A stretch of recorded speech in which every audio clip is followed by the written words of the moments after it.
प्रयागराज माघ मेला में शंकराचार्य के साथ मारपीट और हिंसक झड़प के साथ पूरे उत्तर प्रदेश में ब्राह्मणों पर हो रहे क्रूर अत्याचार को लेकर के बरेली के सिटी मजिस्ट्रेट अलंकार अग्निहोत्री ने अपने सिटी मजिस्ट्रेट के पद से इस्तीफा दे दिया। और इसी के साथ वो जब बरेली के जिला कलेक्टर से मिलने पहुंचे तो उनको बंधक बना लिया गया और बंधक बनाने के बाद उनके ऊपर अभद्र टिप्पणियां की गई। इस पूरे मामले को लेकर के मीडिया से बातचीत में बरेली के सिटी मजिस्ट्रेट रहे अलंकार अग्निहोत्री ने क्या कुछ बताया है, आप खुद सुनिए उन्हीं की जुबानी। डीएम साहब ने वार्ता के लिए यहाँ बुलाया था। जिलाधिकारी महोदय बरेली ने वार्ता के लिए बुलाया था। करीब 45 मिनट तक मैं बंधक था। फिर मैंने तुरंत ही दीपक पांडे जी सचिव साथ में थे, उनको कॉल किया कि मुझे बंधक बना के रखा हुआ है, जब मैंने इनको कॉल कर दिया और डीएम साहब को और कप्तान साहब को बता दिया, तब तुरंत आनंद पानन में डिसीजन लिया गया कि उनको छोड़ दिया जाए।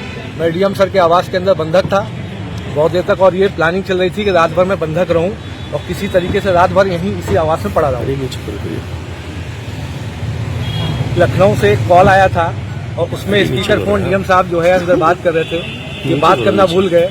उसमें जो उधर से व्यक्ति था, कहते हैं साला पंडित पागल हो गया, साला पंडित पागल हो गया है, ये हमारे लिए बोला जा रहा था। अब आप देख लीजिए, लखनऊ से जो कॉल आया था, पूछिए इस समय ये किससे डीएम साहब जो है वार्ता कर रहे हैं कि उसको कि हमारे लिए बोला जा रहा है कि साला पंडित पागल हो गया। अब क्या करेंगे? अब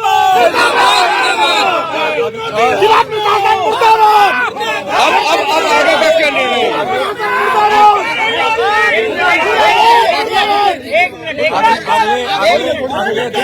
अगले 2 घंटे के अंदर मुझे आवास खाली करना है, क्योंकि ये जो है मुझे बंधक बनाने के प्रयास में है। तो मैं 2 घंटे के अंदर सभी लोग लग के, मेरे साथी लोग जो है आवास खाली कराएं। ठीक है, तुरंत आवास।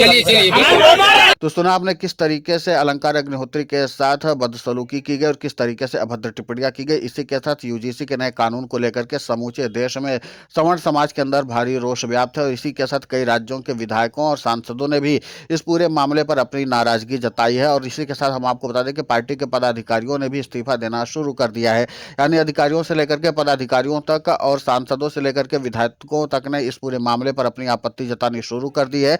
समूचे देश में इस पूरे मामले को लेकर के भारी रोष व्याप्त है और लगातार केंद्र की नरेंद्र मोदी सरकार से ये कहा जा रहा है कि नए यूजीसी कानून को सीधा वापस लिया जाए, इसको खत्म किया जाए। और इसी के साथ आपको बता दें कि पूरे उत्तर प्रदेश में जिस तरीके से ब्राह्मणों पर अत्याचार और क्रूरता की जा रही है और पुलिस के द्वारा उनको प्रताड़ित किया जा रहा है, इस पूरे मामले को लेकर के ब्राह्मण समाज में भारी रोष व्याप्त है। और अब इसी के साथ जिस तरीके से भारतीय जनता पार्टी ने सबसे पहले हिंदुत्व के मुद्दे को उठाया था और उस हिंदुत्व को एकजुटता के राह पर लेकर चलने की कोशिश की थी, अब उसका किला ढहता हुआ नजर आ रहा है, क्योंकि जाहिर सी बात है कि अब सवर्ण समाज के अंदर भारी रोष व्याप्त है और उनको समझ में आने लगा है कि हमको हिंदुत्व के नाम पर एकजुट तो किया गया, लेकिन उसके बाद हमारे अधिकारों का ही हनन किया जा रहा है। अब इस पूरे मामले पर जिस तरीके से हिंदुत्व को लेकर के बातें की जा रही थी वो खत्म होती हुई नजर आ रही हैं और सवर्णों के अनादर अपमान के साथ उनको जेल भेजने की जो तैयारी की जा रही है उस पर अब भारी रोष फूट पड़ा है। स्कूल कॉलेज से लेकर के हर जगह पर अब व्यापक विरोध देखने को मिल रहा है। तमाम वरिष्ठ वकीलों और कानून के विशेषज्ञों ने भी इस कानून को लेकर के घोर आपत्ति जताई है और उन्होंने सवाल उठाए हैं